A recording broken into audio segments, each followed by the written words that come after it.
Hello students, आज हम use करना सीखेंगे प्रोटेक्टर का कि प्रोटेक्टर की हेल्प से आप कैसे एंगल्स को ड्रॉ कर सकते हो। ये हमारे पास प्रोटेक्टर है, आप सबको पता है, इसे हम डी भी कहते हैं। ओके, अब देखिए जैसे आपके एक्सरसाइज 7.4 में फर्स्टली हमें ड्रॉ करना है एन एंगल ऑफ 65 डिग्री। तो सबसे पहले आप इसके लिए क्या करेंगे, हमने क्या करना है, एक रे को ड्रॉ करना है। ठीक है, रे क्या होती है, जिसका एक पॉइंट हमारे पास फिक्स होता है और एक पॉइंट हमारा मूव करता है। ठीक है, मतलब एक पॉइंट से हम एक्सटेंड कर सकते हैं। ये बन गई रे। ठीक है, अब इस रे को हमने नाम दे दिया, मानो हमने इसको नाम दे दिया ओ, और यहाँ से ये है पी। ओके, अब जो इसका ये सेंटर पॉइंट है ओ, डी के सेंटर पॉइंट पे रखा।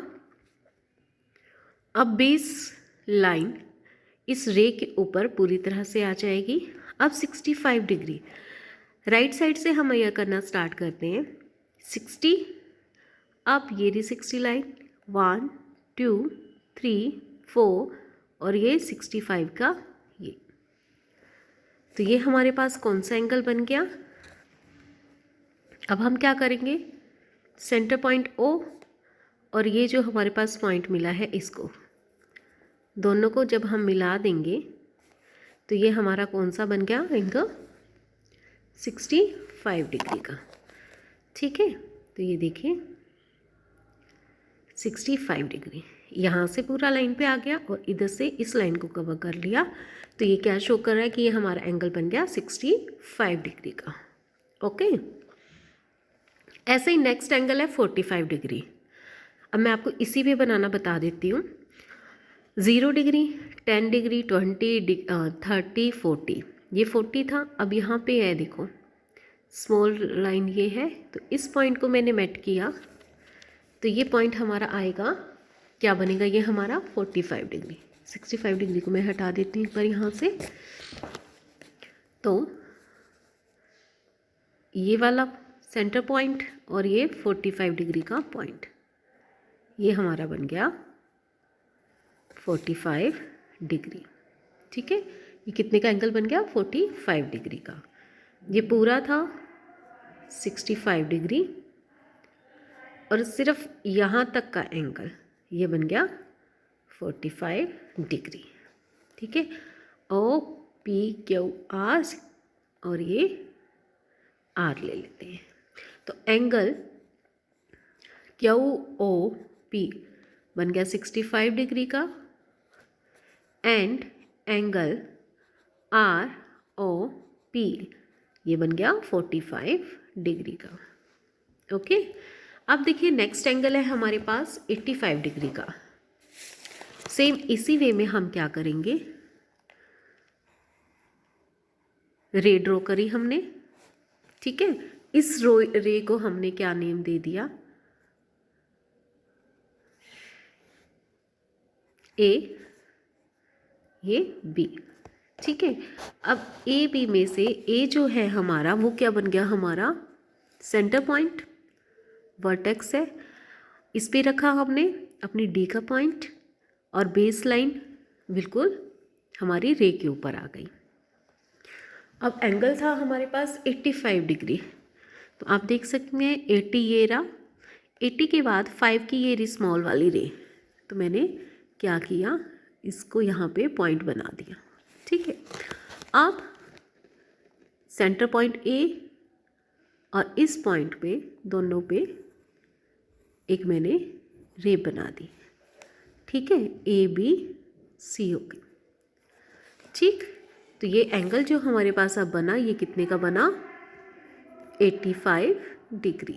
ओके, एंगल शो करने को हमेशा करने के लिए हम एक आर्क लगा देते हैं, ये आर्क लगा दी। तो अब measurement of angle C A B is equal to 85 degree. Okay, ठीक है, now next angle is 110 degree. Okay, तो इसमें भी आपने सेम वे से ही करना है। क्या करोगे, सबसे पहले आप क्या करोगे, एक रे ड्रॉ करोगे। कोई मर्जी नेम दे सकते हो। अगेन मैं इसको ए बी नेम ही दे रही हूँ।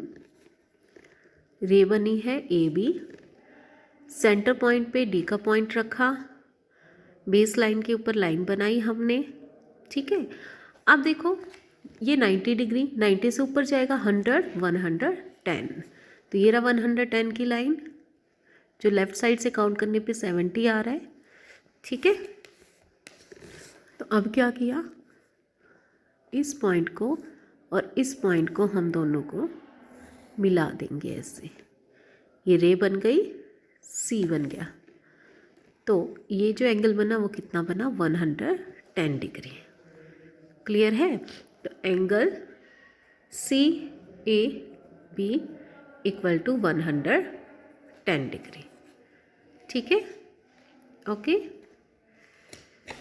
अब देखिए सेकंड क्वेश्चन जो हमें बुक में से करना है, इसमें हमें फिलअप्स दिए, आपको एंगल्स के अकॉर्डिंग हमें बताना है कि कौन कौन सा है, ठीक है, जो हमने अभी पढ़ा था पिछले लेक्चर्स में, उसी के बेस पे है।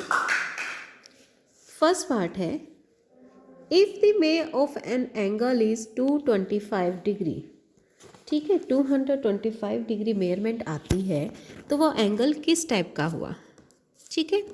अब देखिए हमारे पास मैक्सिमम एंगल कितना है डी पे, 180 डिग्री, ठीक है, तो 225 यहाँ कहीं नीचे होगा। तो हमने पढ़ा था टाइप्स ऑफ एंगल्स में कि जो एंगल 180 डिग्री से बड़े होते हैं वो हमारे होते हैं सारे के सारे रिफ्लेक्स एंगल। कौन से एंगल्स होते हैं, रिफ्लेक्स एंगल्स, ठीक है। तो एंगल जिसकी मेजरमेंट हमारे पास 225 डिग्री है वो हमारा क्या बना, रिफ्लेक्स एंगल, ओके। अब देखिए N angle has dash arms and dash common and point, ठीक है। अब देखो जैसे ये एक एंगल बना हुआ है, एंगल के कितने हमारे पास आर्म्स है, 1 एंड 2 आर्म्स होती है, और कितने कॉमन पॉइंट होता है, 1 कॉमन पॉइंट होता है। तो क्या बना ये, an angle has 2 arms and 1 common point, ठीक। Angles are measured with the help of a, किसकी हेल्प से मेजर करते हैं उसको, प्रोटेक्टर, ठीक है। The measure of A dash angle is 180 degree, 180 degree का एंगल इस तरीके से होता है, तो ये क्या है, स्ट्रेट लाइन है, तो उस एंगल को हम बोलते हैं straight angle, clear. Next the unit for measuring an angle is, क्या यूनिट होती है, डिग्री, इंग्लिश में भी लिख दोगे, और ये इसका सिंबल है, ठीक है। नेक्स्ट है, can 2 acute angles together make a straight angle.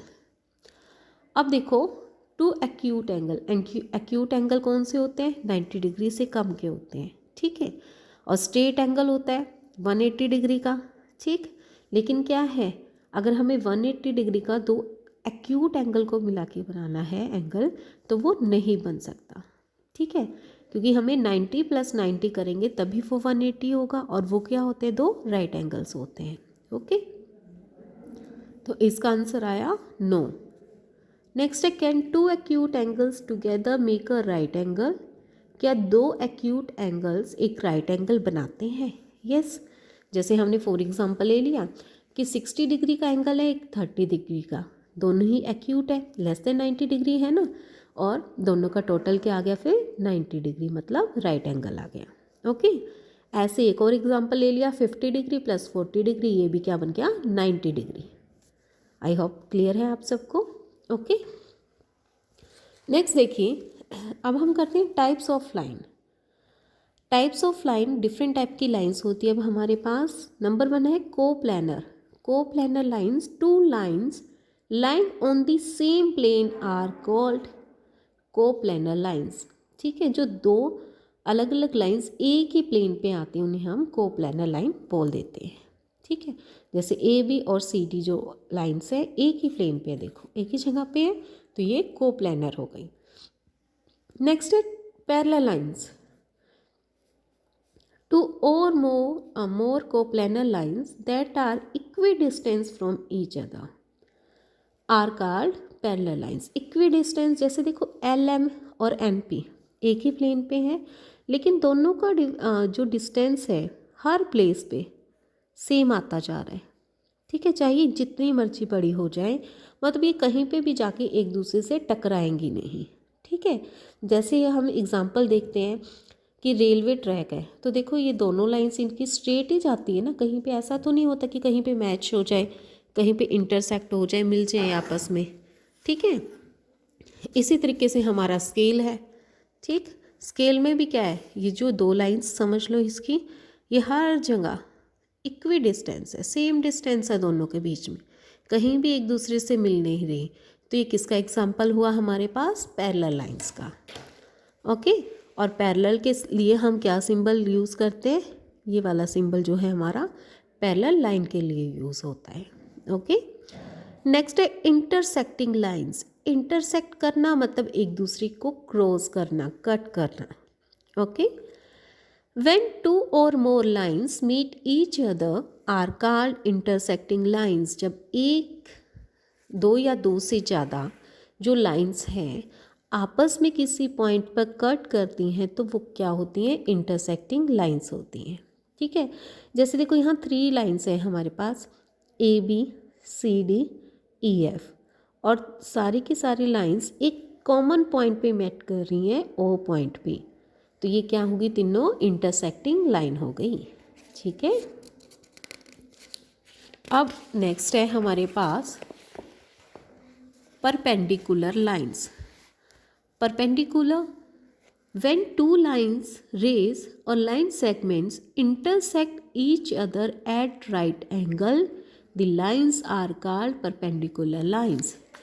इसमें भी वही होता है, लाइंस इंटरसेक्ट करती हैं, लेकिन वो क्या करती हैं, जब इंटरसेक्ट करती हैं तो वो 90 डिग्री का एंगल बनाती है।